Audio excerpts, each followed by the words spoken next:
আল্লাহ তাআলা ইরশাদ করেন, ওয়া রাফা'না লাকা যিকরাক, ওয়া রাফা'না লাকা যিকরাক। আল্লাহ বলেন, নবী আমি আল্লাহ নিজে তোমার জিকিরকে উঁচু করে দিয়েছি।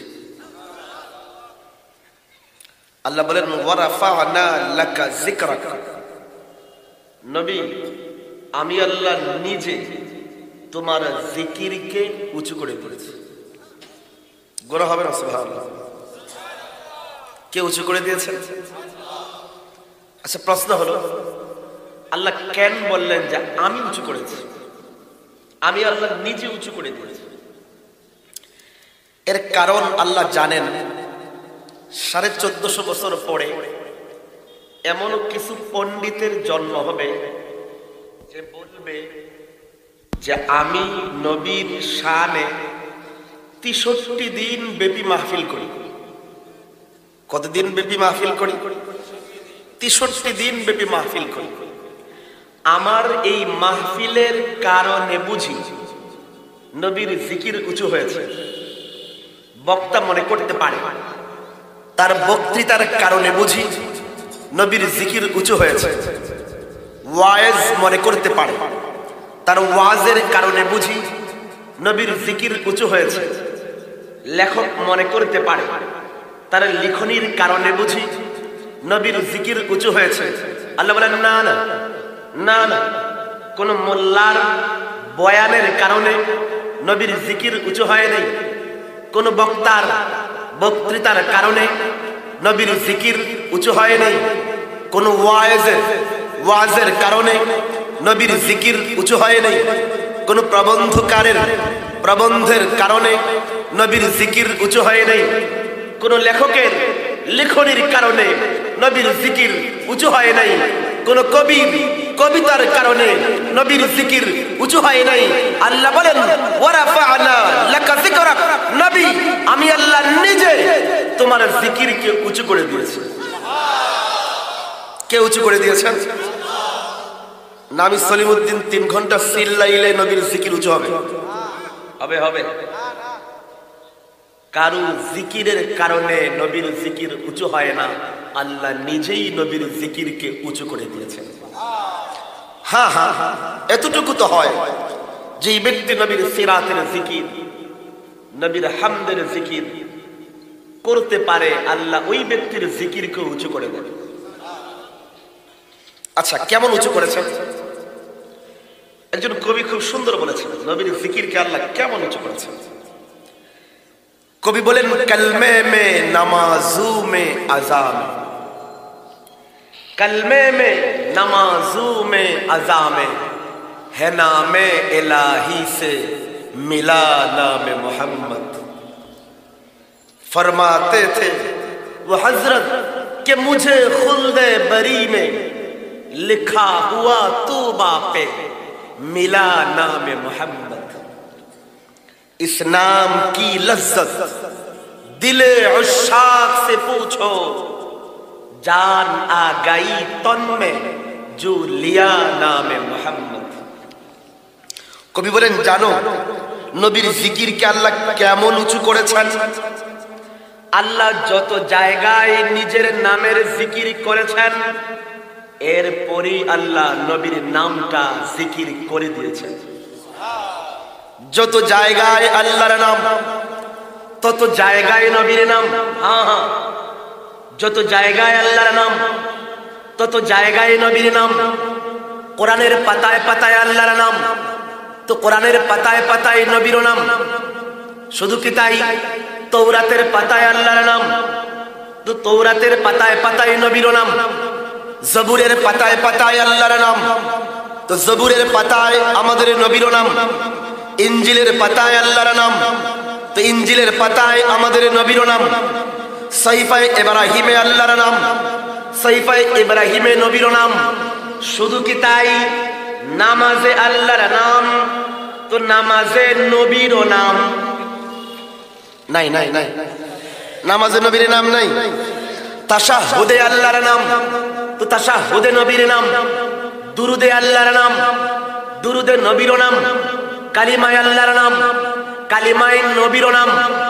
যেই মাহফিলে আল্লাহর নাম, ওই মাহফিলে নবীর নাম। যেই মজমায় আল্লাহর নাম, ওই মজমায় নবীর নাম। যেই মজলিসে আল্লাহর নাম, ওই মজলিসে নবীর নাম। যেই লেখায় আল্লাহর নাম, ওই লেখায় নবীর নাম। যেই কবিতায় আল্লাহর নাম, ওই কবিতায় নবীর নাম। যেই প্রবন্ধে আল্লাহর নাম, ওই প্রবন্ধে নবীর নাম।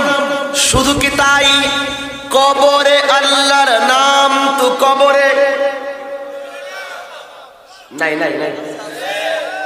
কবরে নবীর নাম না বলতে পারলে পার পাওয়া যাবে, মায়ের একটা মাটিতে পড়বে। এর মানে কবরে আল্লাহর নাম তো কবরে নবীর নাম, হাসরে আল্লাহর নাম, হাসরে নবীর নাম। মিজানের পাল্লার পাশে আল্লাহর নাম, সেখানেও নবীর নাম। নবীজি বলেছেন, মেরাজের রাতে আমি জান্নাতে গিয়ে জান্নাতের প্রতিটি গাছের পাতায় পাতায়, এক পাতায় আল্লাহর নাম তো অন্য পাতায় নবীর নাম। ওয়ারাফা'না লাকা যিকরাক, নবী আমি আল্লাহ নিজে তোমার জিকিরকে উঁচু করে দিয়েছি। কে উঁচু করে দিয়েছে? আল্লাহ উঁচু করে দিয়েছে। আচ্ছা, কেমন উঁচু করেছেন? আল্লাহু আকবার। নবীর নামটাই আল্লাহ রেখেছেন বড় উঁচুওয়ালা নাম, মুহাম্মদ। নামটা কি? মুহাম্মদ, প্রশংসিত, প্রশংসিত। আপনাদের এই বগুড়া এলাকায় কোন ফসা জিনিসের কেউ প্রশংসা করে? হ্যাঁ হ্যাঁ। খারাপ লোকের কেউ প্রশংসা করে? অসৎ চরিত্রের কেউ প্রশংসা করে? বলেন তো করে? এর মানে যিনি প্রশংসিত, যিনি প্রশংসিত মানে মুহাম্মদ, যিনি প্রশংসিত তিনি আখলাকওয়ালা, তিনি প্রশংসিত তিনি চরিত্রওয়ালা, যিনি প্রশংসিত তিনি ভালো মানুষ। বোঝেন বোঝেন, আল্লাহ বড় পেয়ারা নাম রেখেছেন, বড় আজীব নাম রেখেছেন। এর কারণটা কি? এর কারণ হলো আল্লাহ জানেন এমন সময় আসবে যেই সময় নবীর ইজ্জতের উপরে, নবীর আবরুর উপরে হামলা হলে ওই কুলাঙ্গারকে হত্যার জন্য উমরের তলোয়ার ঝলসে উঠবে না, ওসমান থাকবে না, আলী থাকবে না, আমর বিন জুমু থাকবে না, খুবাইব বিন আদিরা থাকবে না, খাব্বাব থাকবে না, সাহাবায়ে কেরাম থাকবে না।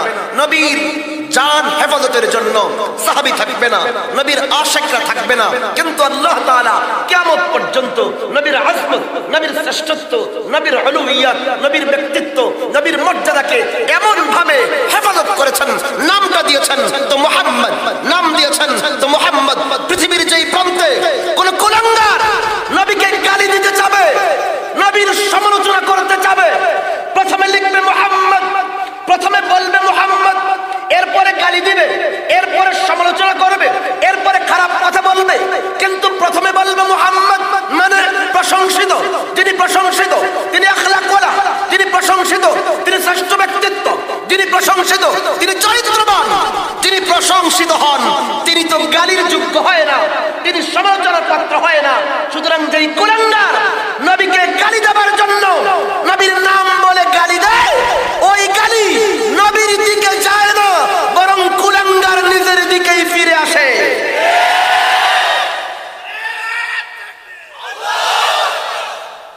নবীর বিরুদ্ধে যে গালি দেয়, ওই গালি কয় আহাম্মক, আগে বললি নবী মুহাম্মদ মানে তিনি প্রশংসিত। যিনি প্রশংসিত হন তিনি তো গালির যোগ্য হয় না, এর মানে গালি নবীর দিকে নয়, কুলাঙ্গার ওই লেখকের দিকে ফিরে আসে। তো আল্লাহ বড় আজীব নাম দিয়েছেন, যে নামটাই নবীর ইজ্জতের জন্য হেফাজতকারী, নবীর আজমতের জন্য হেফাজতকারী। আল্লাহ এমন এক নবী দিয়েছেন, আজকের সমাজের যুবকরা আইডল বানায় তো নায়ককে আইডল বানায়। হায়, কেমন একজন নবী দিয়েছেন। আমি শেষে সারাংশ বলবো। এর আগে আমাদের উপমহাদেশের একজন মশহুর আলেম দ্বীন হযরতে আতাউল্লাহ শাহ বুখারী রাহমাতুল্লাহ আলাইহির একটা কথা মনে পড়ল, যার ক্ষেত্রে মুজাদ্দিদ মিল্লাত হাকিমুল উম্মাত শাফিঈ থানবী রাহমাতুল্লাহ আলাইহি বলতেন যে আতাউল্লাহ কা বাত তো আতায়ে ইলাহি হোতা है। যে আতাউল্লাহর জবান দিয়ে এমন এমন কথা বের হয়, আল্লাহ যেন আতাউল্লাহর কাছে ইলহাম নাজিল করে দিয়েছে। তো একবার আতাউল্লাহ বুখারীর কাছে পণ্ডিত আসছে। আমাদের সমাজও এখন বেড়ে গেছে পণ্ডিত। যে পণ্ডিতরা এসে আলেমদের কাছে প্রশ্ন করে, কিন্তু উত্তর জানার জন্য প্রশ্নটা করে না, বরং 2 দিন ধরে বাংলা বইটই পড়ে যে হাতে কিছু শিখছে এটা জাহির করার জন্য প্রশ্ন করে। বগুড়ায় নাই মনে এরকম পণ্ডিত, এই যে 2 দিন ধরে কিছু পড়ছে না জানার জন্য। তেমন এক পণ্ডিত আসছে, মাঝখান থেকে প্রসঙ্গ চেঞ্জ হয়ে যাবে, আরেকটা ঘটনা মনে পড়ছে, কিন্তু প্রসঙ্গ চেঞ্জ হয়ে যাবে। যে আমি যে এলাকায় থাকি রামপুরাতে, একদিন রাতের বেলা বসে বসে আমি মোতালা করলাম, তো হঠাৎ করে আমার রুমে ঢুকছে প্রায় 5-6 আরো বেশি 6-7 জন। যে এত মানুষ একসাথে, আমি বললাম কি ব্যাপার? হুজুর আপনার সাথে বহস করতে আসছে। কি করতে আসছে? বহস করতে আসছে। বললাম আচ্ছা কি বিষয়? তো বসছে, বসার পরে দেখেন প্রশ্ন করার স্টাইল, আমাকে বলে যে ফরাদি সাহেব আপনি কি বুখারী মানেন? আপনি কি মানেন? বুখারী মানেন? তো আমাকে বলেন তো কেউ বলবে যে আমি বুখারী মানি না? তাই বললাম এটা কেমন ধরনের প্রশ্ন? অবশ্যই আমরা বুখারী মানি, বুখারী পড়েছি, এ টু জেড পুরাটা পড়েছি আলহামদুলিল্লাহ, অবশ্যই মানি। আচ্ছা তো বুখারী শরীফে কি সূরা ফাতিহা পড়লে যে নামাজ হয় না এই হাদিস নাই? আমি বললাম কার নামাজ হয় না? বুঝেননি প্রশ্ন? সূরা ফাতিহা পড়লে নামাজ হয় না এটা ঠিক। আমি বললাম কার নামাজ হয় না? ইমামের না মুক্তাদির? কই কেন মুক্তাদির? আমি বললাম তাহলে আপনার দাবিটা পূর্ণাঙ্গ করেন। আপনার দাবি হলো ইমামের পেছনে মুক্তাদি সূরা ফাতিহা না পড়লে মুক্তাদির নামাজ হয় না। বললাম আচ্ছা তো এমন হাদিস কি বুখারীতে আছে? আছে। আচ্ছা আমি তো পুরো বুখারী পড়েছি, কোথাও তো এমন হাদিস পাই নাই, তো আপনাকে একটু আমাকে বুখারী থেকে একটু দেখা। তো আমি আমার ছাত্রকে বললাম যে বুখারী শরীফ একটু নিয়ে আসো। তো আমরা যারা সাধারণ মানুষ আছি তারা মাঝে মাঝে আমাদের আজকে খতমে বুখারী হলো, জামিল মাদ্রাসার খতমে বুখারী, এই বুখারী শরীফের খতমে গিয়ে দেখবেন যে আমাদের হুজুর এমন মোটা মোটা লম্বা লম্বা বুখারী শরীফ নিয়ে ঘুরে, ঠিক না? তা আমি ছাত্রকে বললাম যে বুখারী শরীফটা নিয়ে আসো। তুই এত বড় বুখারী শরীফ দেখা আমি আল্লাহকে সাক্ষী রেখে বলতেছি এই লোকটা কিতাব সামনে আনার পরে এইভাবে কাঁপতেছে। আমি বললাম কাঁপেন কেন? এটা তো বুখারী শরীফ। আপনি না বললেন যে ইমামের পেছনে মুক্তাদি সূরা ফাতিহা না পড়লে মুক্তাদির নামাজ হবে না, এই হাদিস বুখারীতে আছে। তো বুখারী আনলাম, বুখারী থেকে দেখা, বুখারী থেকে। এবার দেখেন পণ্ডিত, আমি যে বললাম পণ্ডিত, এবার পণ্ডিত কি কয়? হুজুর আমি তো বুখারী পড়তে পারি না। আমি কি করতে পারি না? বুখারী পড়তে। আমি বললাম ইন্না লিল্লাহি ওয়া ইন্না ইলাইহি রাজিউন। আপনি বুখারী পড়তে পারেন না, তাহলে আপনি কেমনে জানেন যে এই কিতাবে এই হাদিস আছে? কেমনে জানেন? কই কেন? অনুবাদ পড়ে জেনেছি। কি পড়ে জেনেছি? আমি বললাম আপনি আরবি বুঝেন না, আরবি জানেন না।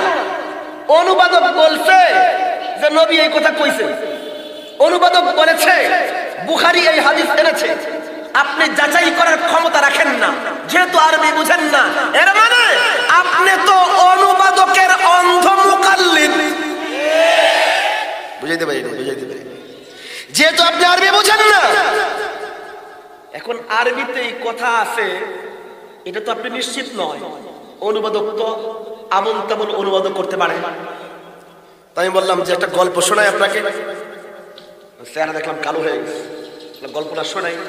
হাকিমুল উম্মত মুজাদ্দিদ মিল্লাত আশরাফ আলী থানভী রাহমাতুল্লাহ আলাইহির গল্প, পছন্দিদা ওয়াকিয়াতে তিনি লিখেছেন যে একবার ভারতের পাঞ্জাবের এক ব্যক্তি গিয়েছে সৌদিতে হজ করার জন্য। দুর্ভাগ্যজনক ভাবে লোকটা ছিল একটু ঘাউরা টাইপের। ঘাউরা বুঝেননি? বগুড়ার মানুষ একটু ঘাটতারা, এরকম টাইপের লোকেরা যেখানে যায় ওই জায়গায় গিয়ে ঝগড়া লাগায়। তো এই পাঞ্জাবি লোকটা ছিল একটু ঘাটতারা টাইপের। আবার সে আরবি বুঝে না, শুধুমাত্র তার মাতৃভাষা পাঞ্জাবি ভাষাটা বুঝে। পাঞ্জাবি কিন্তু আমাদের গায়ের কোনো জামা পাঞ্জাবি না, এটা একটা ভাষা। এটা একটা কি ভাষা? গেছে সৌদিতে, যাবার পরে এক দোকানে গিয়া সৌদি আরবের দোকানদার, তো সৌদির মানুষ কোন ভাষায় কথা বলে? বলেন না, কোন ভাষা? এই পাঞ্জাবি লোকটা আরবি বুঝে বুঝে না। গেছে পাঞ্জাবের ওই লোক আরবের দোকানদারের কাছে, দোকানদার থেকে কিছু কেনার জন্য। তো যেহেতু সবসময় তেরা টাইপের ঘাট তেরা থাকে, তো কোনো কারণে ওই দোকানদারের তার পছন্দ হয় না। পছন্দ না হওয়ার পরে ওর চিন্তা করলো যে মেজাজ তো খারাপ হলো, দেশে থাকলে তো কিছু তরং দেখাইতাম, সৌদিতে তো কিছু বলতে পারতেছি না, কিন্তু আমার পাঞ্জাবি ভাষায় তো তোমার গাইলাইতে পারবো, কারণ ওই আরব পাঞ্জাবি ভাষা বুঝে বুঝে।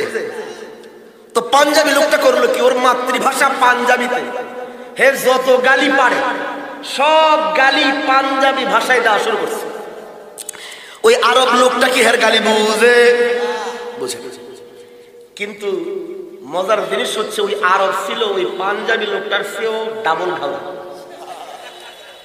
আরবের সব লোক কি পিসাব? হ্যাঁ, আরবে আবু বকর ছিল, আরবে কি আবু জাহাল ছিল না? আরবে যেমন ওমর ছিল, আরবে কি আবু লাহাব ছিল না? ছিল কি ছিল না? আরবে যেমন অনেক বড় বড় আল্লাহর ওলিরা আছে, আরবে তো মোহাম্মদ বিন সালমানের মতো ইহুদিদের দালালও আছে। আছে কি নেই? এর মানে সৌদির বাসিন্দা মানে হেদের বিশ্বাস হয়ে যায় নাই। সৌদিতে কোনো কিছু করলে কি সেটা জায়েজ হয়ে যাবে? আধানেনটা হলিউডের নায়িকাদেরকে দিয়ে যেই কনসার্ট মোহাম্মদ বিন সালমানের নেতৃত্বে রিয়াদে হয়েছে, সৌদির সব জায়েজ হলে তো আধানেনটা মহিলাদের নাচানোও জায়েজ হয়ে যায়। এর মানে সৌদিতে কিছু হলি সেটা বৈধ? এটা প্রসঙ্গ আমার না, শুধু এতটুকু বলি, সৌদি আরব মুসলিম প্রধান দেশ, ইসলামিক রাষ্ট্র নয়। মুসলিম প্রধান দেশ মানে এখানে মুসলমান বেশি, যেমন আমাকে বাংলাদেশে মুসলমান বেশি। এটা মুসলিম সংখ্যা গরিষ্ঠ রাষ্ট্র, এটা ইসলামী রাষ্ট্র। এটা ইসলামী রাষ্ট্র না। সৌদি আরবও মুসলিম সংখ্যা গরিষ্ঠ রাষ্ট্র, এটা কোন ইসলামিক রাষ্ট্র নয়। এরা ইসলামী খেলাফত, উসমানী খেলাফত ধ্বংস করে, উসমানী খেলাফত ধ্বংস করে মোহাম্মদ বিন সৌদ ব্রিটিশদের পা চেটে আমেরিকানদের সাথে মিলে উসমানী খেলাফত ধ্বংস করে মুসলমানদের খুন রাঙিয়ে এরাই সৌদি আরব নামক এই তথাকথিত পারিবারিক রাষ্ট্র কায়েম করেছে। এটা কোনো ইসলামিক রাষ্ট্র একদিক থেকে অন্যদিকে চলে যায়। তো বলতেছিলাম ওই লোকের কথা। এখন ওই সৌদির লোকটা ছিল ওই পাঞ্জাবি লোকের সে ডাবল খাওয়া। এখন এই সৌদি লোকটা ভাবতেছে যে হে যেমনে মুখ ভ্যাংসাইতেছে, যদিও আমি ভাষা বুঝতেছি না, কিন্তু এর মুখ ভ্যাংসানুতে বলে হেতে নিশ্চিত নিশ্চিত আমার গালি দিছে। আমার কি করতেছে, কারণ হেও তো এই কাজের এক্সপার্ট। এখন সে চিন্তা করলো, তুমি পাঞ্জাবি ভাষায় গাইলাম, আমি বুঝি না, তো আমিও তোমার আরবি ভাষায় গাইলাম। তো আরব লোকটা আরবিতে যত গালি পারে, তুই ওয়ালাদুল জিনা, ওয়ালাদুল হেমা, ওয়ালাদুল কাল, ওয়ালাদুল খিনজি, তুই এটার বাচ্চা, ওটার বাচ্চা, ওটার বাচ্চা, যত গালি পারে দিচ্ছে। কোন ভাষায়? বলে না কোন ভাষায়?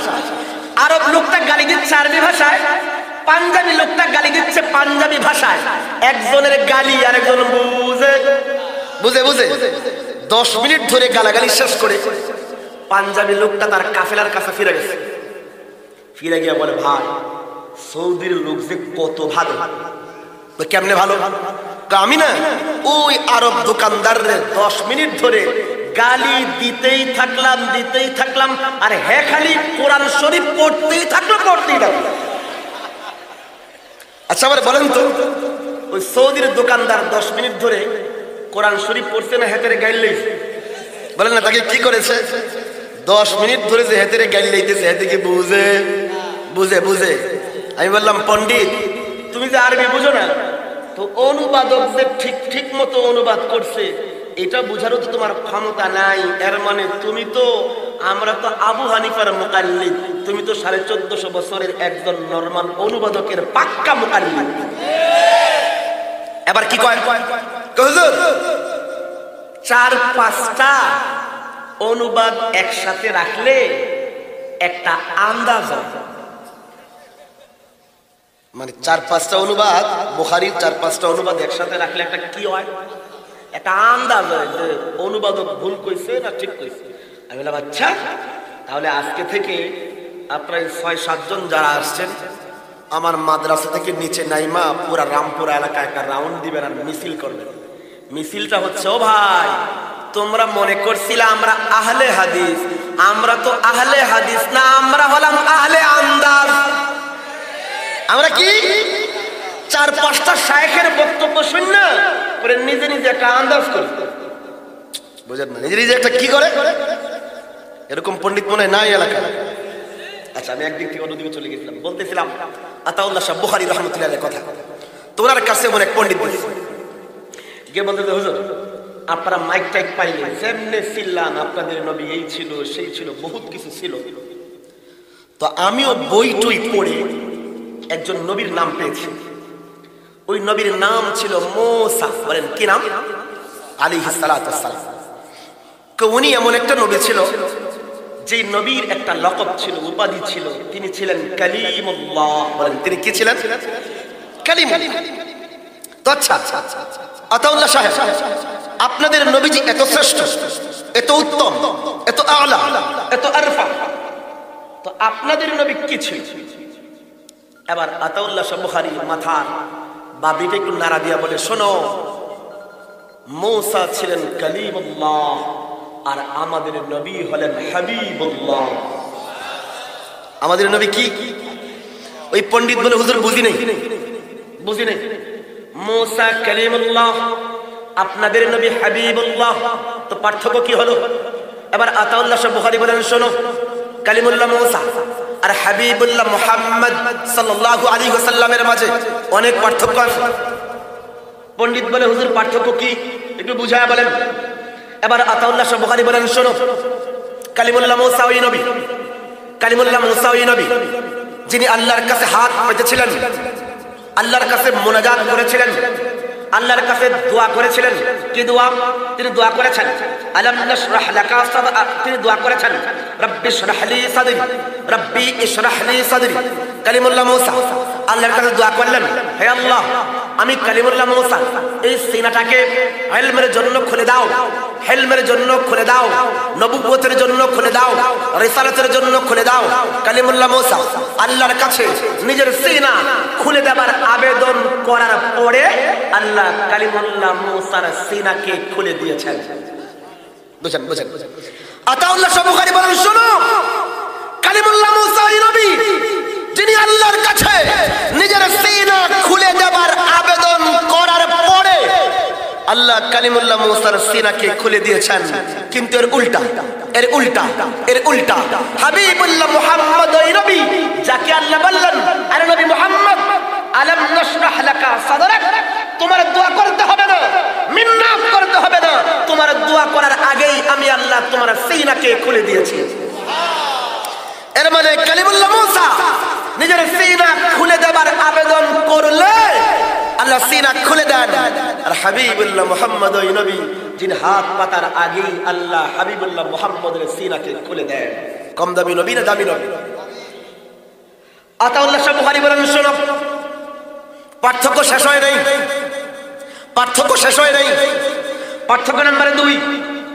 পার্থক্য নাম্বার 2, কালিমুল্লাহ মূসা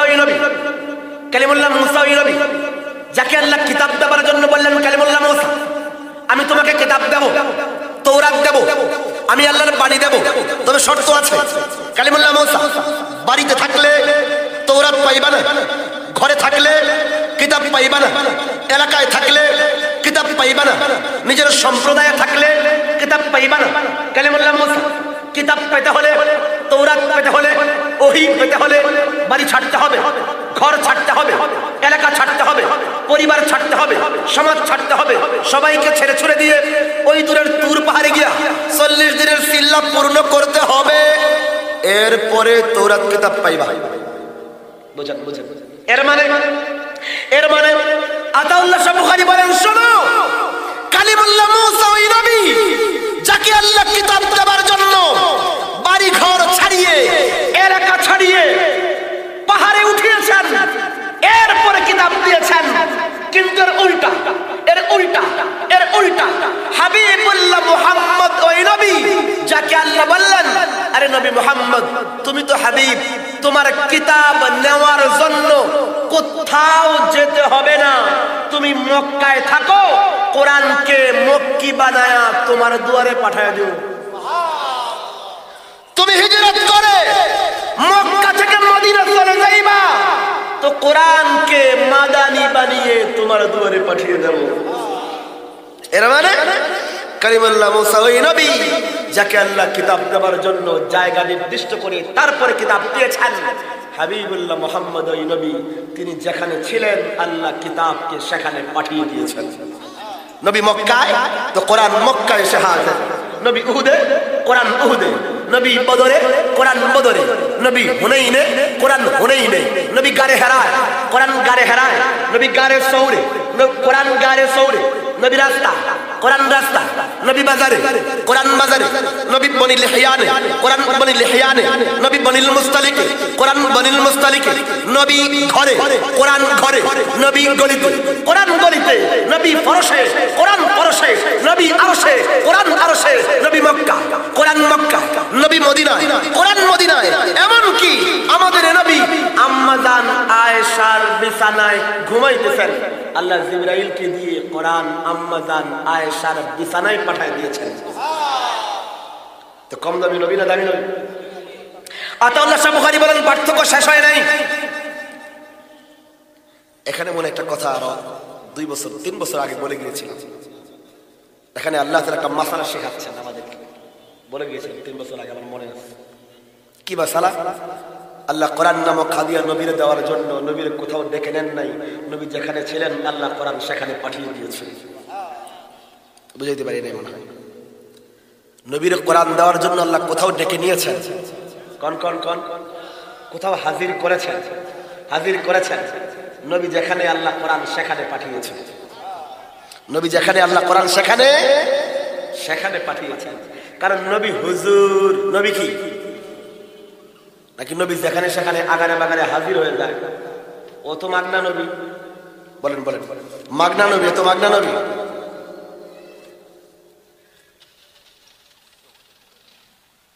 ওই যে মারোড়াকে দিয়ে মারোড়া আপনার আসবে, আমি যে বিষয় ধরছি প্রসঙ্গ চেঞ্জ করা যাবে। আর রাগ করতেছে না আমার উপরে? এই বিষয়ে বলবো, আমার কাছে আহলে বলার জন্য, মারোড়া আপনার আসছে, উনি বলবেন। তো আমাদের নবী যেখানে ছিলেন আল্লাহ কোরআন কি করেছেন? আর কন্যা সেখানে পাঠিয়ে দিয়েছেন। এই প্রসঙ্গে আমি আজকে বলবো না, যেহেতু আগে 3 বছর আগে বলে গেছি। শুধু এতটুকু বলি, আমাদের নবী অত মাগনা নবী নয়, কম দামি নবী। নবী অনেক দামি নবী, নবী অনেক দামি নবী, হুজুর। নবী কোথাও হাজির হন না। নবী কি হুজুর? বলেন নবী কি? নবী হুজুর, হাজির হাজির হাজির। নবী হাজির হাজির, যেখানে সেখানে হাজির। ও তো মাগনা, ও তো সস্তা। নবী অনেক দামি নবী, অনেক দামি নবী। আমি সংক্ষেপে বলি, হাজির আর হুজুর। হাজির আর হুজুর। হাজির কাকে বলা হয়? যে আসে তিনি হাজির হয়, যে আসে তিনি কি হয়? আর মানুষ যার কাছে আসে তিনি হুজুর। মানুষ যার কাছে আসে তিনি কি? আপনাদের মসজিদের ইমাম সাহেব হুজুর। ইমাম সাহেব কি? কন্যা ইমাম সাহেব কি? কারণ আজান হলে ইমাম সাহেব মসজিদের ঘরে ঘরে যায় না, মুসল্লিরা ইমামের কাছে হাজির হয়। বেশি কঠিন প্রশ্ন করলাম মনে হয়?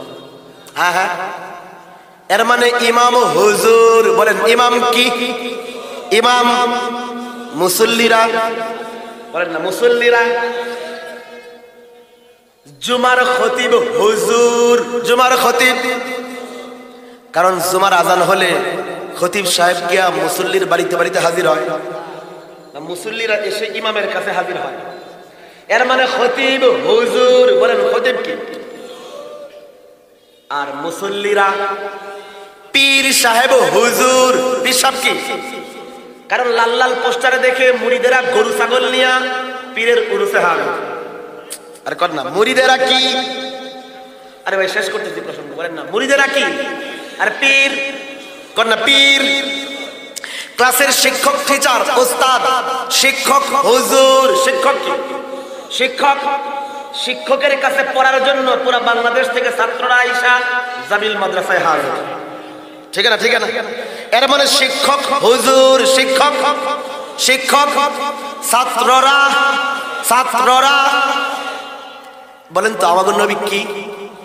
হ্যাঁ হ্যাঁ, হাজার হাজার। আমাদের নবী হুজুর প্রতি বছর লাখো হাজিরা দিয়া নবীর রওজার সামনে হাজিরা দেয়।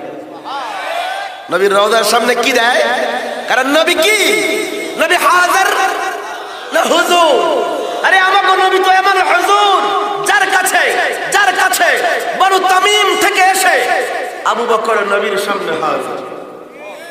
আবু বকর নবীর সামনে, কন্যা কন্যা আবু বকর নবীর সামনে।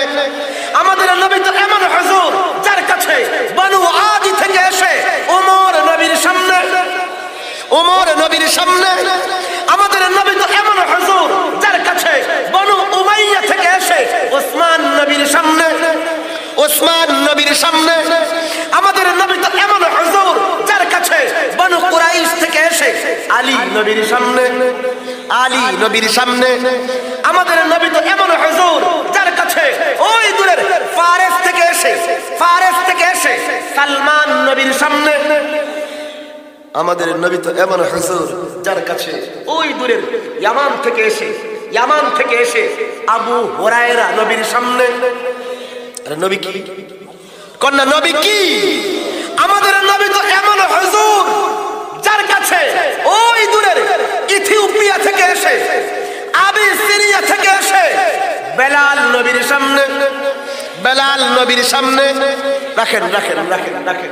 আমাদের নবী তো এমন হুজুর যার কাছে আল্লাহর কোরআন আল্লাহর আরশ থেকে এসে শরীফুল আকলাম পেরিয়ে সিদরাতুল মুনতাহা ডিঙ্গে সাত আসমান পাড়ি দিয়া জমিনে নেমে দেখে নবী মক্কায়, তো কোরআন নিজের নাম মক্কি রেখে ওই কোরআন নবীর সামনে, কোরআন নবীর সামনে। কোরআন আবার আসতেছে আল্লাহর আরশ থেকে এসে শরীফুল আকলাম পেরিয়ে সিদরাতুল মুনতাহা ডিঙ্গে সাত আসমান পাড়ি দিয়া কোরআন জমিনে নেমে দেখে নবী মক্কায় নেই, নবী মদিনা চলে গেছে। এবার কোরআন তার নিজের নাম মক্কি পাল্টিয়ে মাদানি রেখে ওই কোরআন নবীর সামনে, না কোরআন নবীর সামনে। তো নবী কি? নবী কি? এখন মঞ্চে বসছে, মঞ্চে বসছে বক্তা, লাল নীল পাগড়ি মাথা, বুঝতে পারি কি পাগড়ি মাথা, অথবা সাততলা টুপি। কয়তলা টুপি?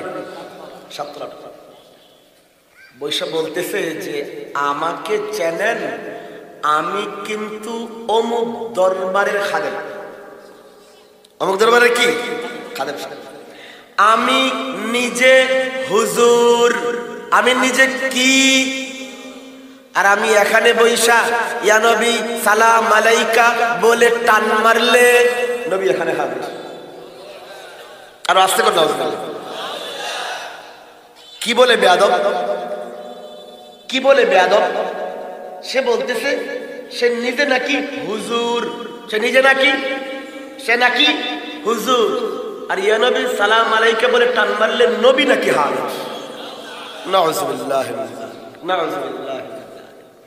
যেই নবীর সামনে আবু বকর হাজির হয়, ওমর হাজির হয়, 1,40,000 সাহাবা যেই নবীর ডাকে এসে হাজির হয়, যেই নবীর সামনে প্রতি বছর লাখো হাজিরা গিয়ে হাজির হয়, যেই নবীর কাছে আল্লাহর কোরআন আরশ থেকে এসে হাজির হয়, আর বাংলাদেশের দেড় ব্যাটারি মোল্লা ইশকে রাসূলের নামে দাবি করতে চায় সে নাকি হুজুর, নবী নাকি হাজির হয়, সে নাকি হুজুর, নবী নাকি হাজির হয়।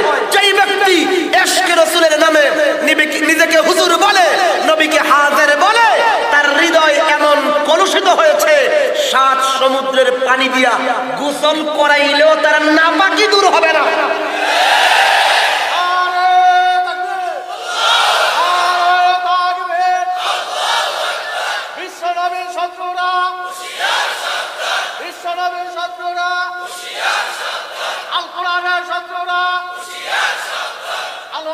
শত্রুরা, ওলামা হযরতের শত্রুরা, নারায়ে তাকবীর। তো হযরত আতাউল্লাহ শাহ বুখারী বলেন, শোনো, পার্থক্য শেষ হয় নাই, পার্থক্য শেষ হয় নাই। পার্থক্য নাম্বার 3, পার্থক্য নাম্বার 3, কালিমুল্লাহ মূসা ওই নবী, কালিমুল্লাহ মূসা ওই নবী যিনি আল্লাহর কাছে হাত পেতেছিলেন, মুনাজাত করেছিলেন, মিন্নত করেছিলেন, দরখাস্ত লিখেছিলেন, অ্যাপ্লিকেশন দিয়েছিলেন। কি? কালিমুল্লাহ মূসা আল্লাহকে বললেন, রাব্বি আরিনি আনজুর ইলাইক। কালিমুল্লাহ মূসা আল্লাহকে হাত পেতে বললেন, মুনাজাত করে বললেন, দরখাস্ত লিখে বললেন, অ্যাপ্লিকেশন পাঠিয়ে বললেন কি? রাব্বি আরিনি আনজুর ইলাইক, হে আমার রব, আমি কালিমুল্লাহ মূসা তোমার সাথে কথা বলি, তুমি আমার সাথে কথা বলো। এর মানে অডিও কথা হয়, বুঝতে পারি? বুঝতে পারি কি কথা হয়? ভিডিও ফোনের কোন সুযোগ ছিল? ইমো ছিল না, হোয়াটসঅ্যাপ তো ছিল না মুসা আলাইহিস সালামের যুগে। তো কালিমুল্লাহ মূসা বলেন, আল্লাহ রাব্বি আরিনি আনজুর ইলাইক, হে আমার রব, আমার না তোমারে দেখতে বড্ড ইচ্ছা হয়। রাব্বি আরিনি আনজুর ইলাইক, আল্লাহ তোমার দেখতে বড্ড ইচ্ছা হয়। কথা তো হয়, দেখা হয় না। বুঝেন বুঝেন?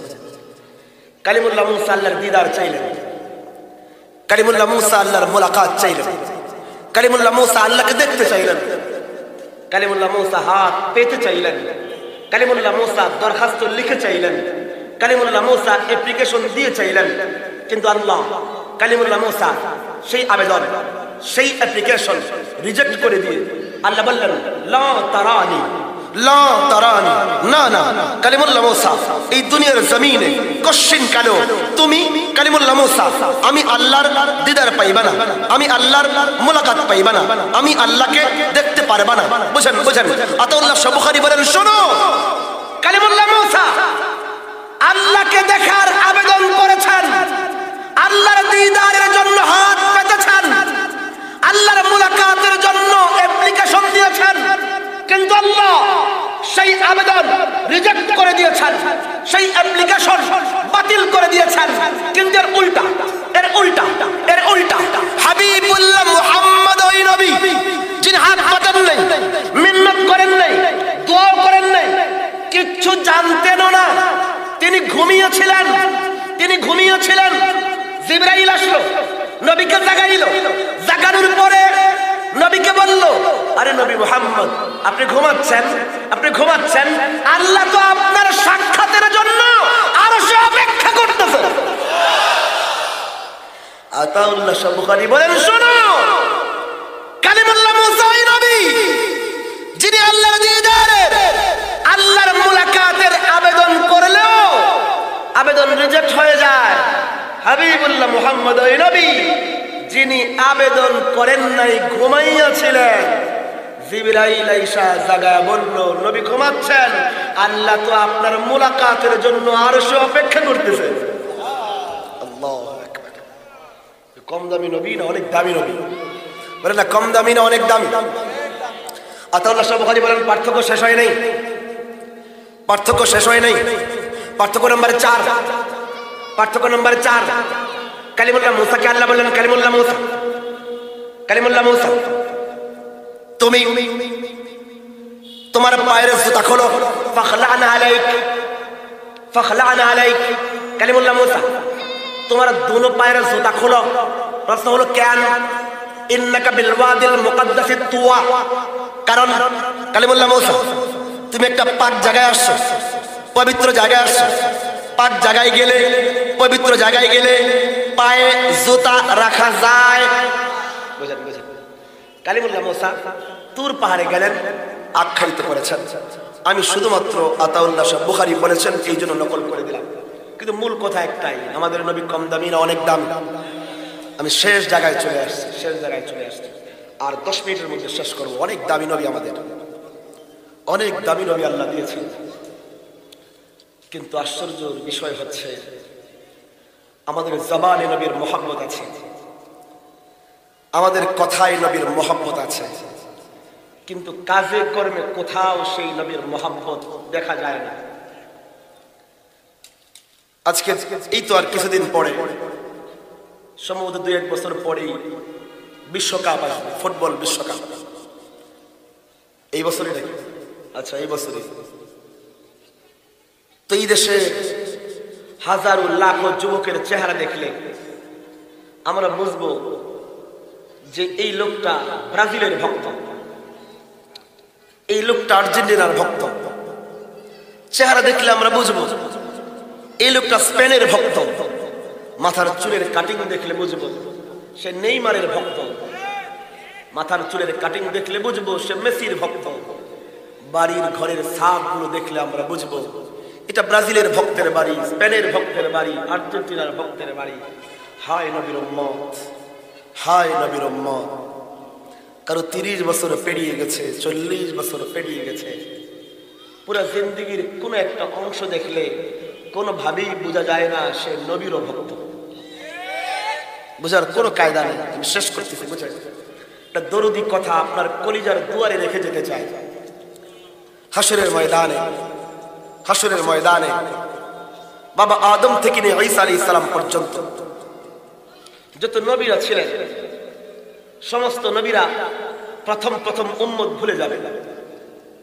সব নবীরা প্রথম প্রথম উম্মত ভুলে যাবে, কারণ ওই ময়দানটা বড় বিভৎস হবে, বড় ভয়ঙ্কর হবে, বড় মারাত্মক হবে।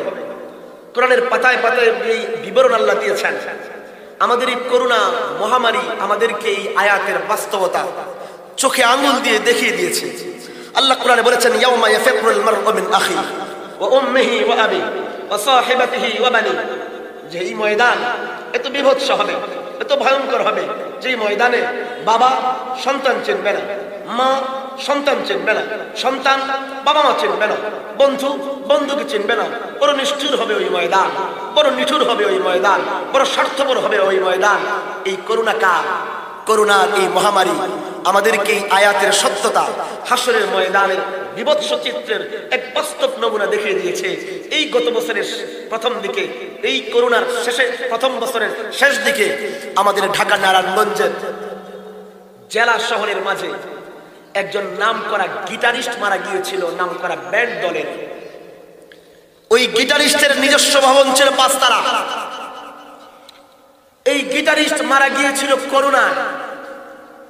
করোনায় মারা যাবার কারণে ওই গিটারিস্টের লাশ তার নিজের পাপের টাকায় গড়া 5 তলা বিল্ডিং এর গেটের সামনে আত্মীয় স্বজন 3 দিন পর্যন্ত রেখে দিয়েছে, কেউ শুয়েও দেখে নাই। 3 দিন পরে আঞ্জুমান মুফিদুল ইসলামের গাড়ি গিয়া ওই লাশটারে লাওয়ারিস লাশ হিসেবে দাফন করেছে। কেউ ধরে নাই কেন? তারে যদি ধরি তো আমিও বিপদে পড়ব, তারে ধরলে আমিও করোনায় আক্রান্ত হতে পারি। তো বিবি হাত গুটিয়ে নিয়েছে, ছেলে হাত গুটিয়ে নিয়েছে, মেয়েটা হাত গুটিয়ে নিয়েছে, স্বজনরা হাত গুটিয়ে নিয়েছে, ভাই হাত গুটিয়ে নিয়েছে, বন্ধুরা হাত গুটিয়ে নিয়েছে। ও ভাই, দুনিয়ার এই ছোট্ট কালে এক সামান্য সময়ের এই জিন্দেগিতে একটু মৃত্যুর ভয়, তাও নিশ্চিত না, তাও নিশ্চিত না। বন্ধু বন্ধুকে ভুলে গেছে, স্ত্রী স্বামীকে ভুলে গেছে, সন্তান বাবাকে ভুলে গিয়েছে। ওই ময়দান যে কি বিভৎস হবে, কি ভয়ানক হবে। আল্লাহ যে বলেছেন কেউ কাউকে চিনবে না, কেউ কাউকে চিনবে না। মাত্র 1.5 কিলোমিটার উপরে সূর্য থাকবে, সূর্যের তীব্র রশ্মিতে মানুষের মাথার মগজগুলো টকবক করে ফুটতে থাকবে। ওই ভয়ানক ময়দানে জাহান্নাম লাফাইতে থাকবে, জাহান্নাম চিৎকার করে করে বলবে, আল্লাহ আমার একবার সুযোগ দাও না, তুমি তো 20 বছর আগে আমারে বানাইছো। আমি বলেছিলাম আল্লাহ আমার খাবার দাও, আমি তো ক্ষুধার্ত। তো আল্লাহ তুমি বলেছিলা ওয়াকুদুহান নাস ওয়াল হিজারা, জাহান্নাম অপেক্ষা কর, তোর ইন্ধন হবে, তোর খাবার হবে এই মানুষ আর পাথর। আল্লাহ আমি তো 20 বছর ধরে ক্ষুধার্ত, আল্লাহ আজকে হাসরের ময়দান জুড়ে আমার খাবার, একবার আমার অনুমতি দাও। আমি পুরো হাসরের ময়দান আমি জাহান্নামের ভিতরে গ্রাস করে নেব। 70,000 ফেরেশতা জাহান্নামকে বেরি দিয়ে ধরে রাখবে, জাহান্নাম চিৎকার করতে থাকবে ওই ভয়াবহ ময়দানে। এত ভয়ঙ্কর হবে। আল্লাহ বলবেন লিমানিল মুলকুল ইয়াউম, বলো বলো আজকের দিনের ক্ষমতা কার, মালিকানা কার, বলো। আরে জবান নাড়ায়া কারো বলার এতটুকু সাহস হবে না যে আল্লাহ তোমার, জবান নাড়ানোর সাহস পর্যন্ত হবে না। মানুষ এক জায়গায় 550 বছর পর্যন্ত ঠায় এক জায়গায় দাঁড়িয়ে থাকবে ওই ভয়ানক ময়দানে। নবীর উম্মত ভুলে যাবে ভাই, নবীর উম্মত ভুলে যাবে। বাবা আদম তার সব সন্তান ভুলে যাবে। বাবা আদম বলবে আল্লাহ ইয়া নাফসি, আল্লাহ আগে আমারে বাঁচা, আল্লাহ আগে আমি। বুঝেন বুঝেন, আরে রাখেন রাখেন। নূহ আলাইহিস সালামের মতো নবী, নূহ আলাইহিস সালামের মতো নবী, যিনি একদিন দুই দিন নয় 950 বছর, 950 বছর যেই নবী উম্মতের দুয়ারে দুয়ারে গিয়েছেন, উম্মতকে জাহান্নাম থেকে বাঁচানোর জন্য। কলজে বড়া এত মহব্বত ছিল, হৃদয় ভরা এত ভালোবাসা ছিল। 950 বছর পর্যন্ত উম্মতের দুয়ারে দুয়ারে ঠুকুর খেয়েছেন। উম্মতকে জাহান্নাম থেকে বাঁচানোর জন্য উম্মতের দুয়ারে যাইতেন, উম্মত ঘাড় ধাক্কা দিয়ে বের করে দিত, উনি আবার যাইতেন, আবার ঘাড় ধাক্কা দিয়ে বের করে দিত, উনি আবার যাইতেন। এইভাবে একদিন দুই দিন নয়, 1 মাস 2 মাস নয়, 1 বছর 2 বছর নয়, 950 বছর পর্যন্ত উম্মতের দরদে, উম্মতের মহব্বতে যেই নবী উম্মতেরকে জাহান্নাম থেকে বাঁচানোর ফিকিরে এত মেহনত করেছেন, হাসরের এই ভয়ঙ্কর ময়দানে ওই নবীও বলবেন ইয়া নাফসি, আল্লাহ আগে আমি। বুঝেন বুঝেন, হযরত মূসা আলাইহিস সালাম উম্মত ভুলে যাবে, ঈসা আলাইহিস সালাম উম্মত ভুলে যাবে। কোন নবী উম্মতের কথা মনে রাখবেন, আগে বলবে আল্লাহ আগে আমারে বাঁচা। হাসরের এই পুরা ময়দান জুড়ে আওয়াজ আসবে এক কুরাস কণ্ঠের ধ্বনি, আল্লাহ আগে আমারে বাঁচা, আল্লাহ আগে আমারে বাঁচা। বাবা পড়ে, মা পড়ে, সন্তান পড়ে, বন্ধু পড়ে, আত্মীয় পড়ে, উম্মত পড়ে, আল্লাহ আগে আমারে বাঁচা। পুরো ময়দান জুড়ে যখন এক কুরাস কণ্ঠের আওয়াজ বাজতে থাকবে, হঠাৎ করে মানুষ শুনতে পাবে আল্লাহর আরশের ছায়ার পাশ থেকে একটা ভিন্ন ধর্মী দোয়ার আওয়াজ শোনা যায়। পুরা ময়দান জুড়ে এক আওয়াজ, পুরা ময়দান জুড়ে এক দোয়া, আল্লাহ আগে আমারে বাঁচাও, আল্লাহ আগে আমারে বাঁচাও। পুরা ময়দান জুড়ে সবাই নিজের ফিকির করতে থাকবে। মানুষ শুনবে আল্লাহর আরশের ছায়া থেকে একটা ভিন্ন দোয়ার আওয়াজ শোনা যায়। মানুষ দৌড়ে যাবে, কাছে গিয়ে দেখবে কে যেন নিজের এই কপালটা আল্লাহর আরশের চৌকাঠে ঠেকিয়ে চোখের পানিতে হাসরের ময়দান ভিজিয়ে ভিজিয়ে দোয়া করতেছে, আল্লাহ শুধু আমারে না আমার উম্মতরেও বাঁচাও। একমাত্র শেষ করতেছি, বুঝেন, যে নবী হাসরের ময়দানে আমাকে ভুলবে না, আপনাকে ভুলবে না। আমার শেষ কথা বুঝে, ওই ময়দানে একমাত্র পানি থাকবে, হাউজে কাউসারের পানি, হাউজে কাউসারের পানি। বুঝেন, নবী গ্লাস দিয়ে দিয়ে উম্মতকে হাউজে কাউসারের পানি পান করাবেন। বুঝেন, আমি আপনি যখন কাউকে পানি গ্লাসটা পানি ভরে আগায় দেই, তখন যারে গ্লাসটা দেব তার দিকে পানির গ্লাস দেবার সময় তার চেহারার দিকে তাকাই কি তাকাই না? আমি মনে বুঝাইতে পারছি, আমার শেষ কথাটা বুঝেন। বুঝেন, যার হাতে গ্লাস তুলে দেই তার দিকে তাকাই কি তাকাই না? তাকাই না। ও নবীর উম্মত, আমার এই কলজে ছাড়া কথাটা আমি আপনার কলজের দুয়ারে রেখে যেতে চাই। যখন আমার আপনার প্রিয় নবী হাসরের ওই ভয়াবহ ময়দানে হাউজে কাউসারের ওই সুশীতল পানির গ্লাসটা আমার আপনার দিকে এগিয়ে দিয়া আমার আপনার চেহারার দিকে তাকাবেন, তাকানোর পরে নবী যে বলবেন, আমার উম্মতি, আমার উম্মতি, আমার 23 বছরের নবুয়তি জিন্দেগির কিচ্ছু তোমার কাছে ভালো লাগে নাই। বুঝাইতে পারি? আমার উম্মতি, আমার এই চেহারাটা কি তোমার কাছে ভালো লাগে নাই? আমার চেহারার কসম তো আল্লাহ কোরআনে খেয়েছে। আরে আমার উম্মতি, আমার চেহারাটা তোমার কাছে সুন্দর লাগে নাই?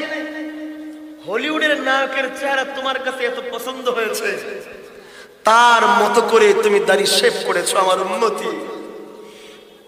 আমার চেহারা ভাল লাগে নাই? ও আমার উম্মতি, আমার নবুয়তি জিন্দেগির কিচ্ছু ভাল লাগে নাই। আমার উম্মতি, তোমার চেহারায় তো আমি ছিলাম না, তোমার গায়ের পোশাকে তো আমি নবী ছিলাম না, তোমার ঘরের জিন্দেগিতে তো আমি নবী ছিলাম না, তোমার বাজারের লেনদেনে তো আমি ছিলাম না। আরে আমার উম্মতি, আমি আমার 4টা কন্যারে বিয়ে দিয়েছি, তুমিও তোমার কন্যা বিয়ে দিয়েছো। তো তোমার কন্যা বিয়ে দেবার তরিকায় আমার কন্যা বিয়ে দেবার পদ্ধতি কোথায়? কোথায়? কোথায়? আমার কন্যা ফাতেমাতুজ জাহরাকে আমি বিয়ে দিয়েছি, জায়নবকে বিয়ে দিয়েছি, উম্মে কুলসুমকে বিয়ে দিয়েছি, রুকাইয়াকে বিয়ে দিয়েছি। আরে আমার উম্মতি, তোমার কন্যা বিয়ে দেবার তরিকায় আমার কন্যার বিয়ের তরিকা পদ্ধতি কোথায়? কোথায়? আমি এমন অনেক বাবাকে দেখেছি সিনা টান করে বলে, হুজুর এবার মেয়ের বিয়েটা এমন ভাবে দিয়েছি, এত আইটেম করেছি, এত সাজিয়েছি, জামাই খুশি হয়ে গেছে, শ্বশুর খুশি হয়ে গেছে, এলাকার মেম্বার চেয়ারম্যান খানার আইটেম দেখে খুশি হয়ে গেছে। আমি বলি, হায় নবীর উম্মত, হায় নবীর উম্মত। আমি একটা মানুষকে আমি আমার এই ছোট্ট জীবনে পাই নাই যে ব্যক্তি হাত তুলে সিনা টান করে বলবে, হুজুর আমি না আমার মেয়েটারে এমন ভাবে বিয়ে দিয়েছি, যদি নবী শুনে তাহলে নবী খুশি হয়ে যাবে। ওই লোক কোথায়? ওই মানুষ কোথায়? ভাই সিরাতের মাহফিলে আসি, কান সুখ করে এক কান দিয়ে শুনি, অপর কান দিয়ে কথাগুলো বের করে নেই। আমার এই শেষ কথাটা আপনার দিলের দুয়ারে রেখে যায়।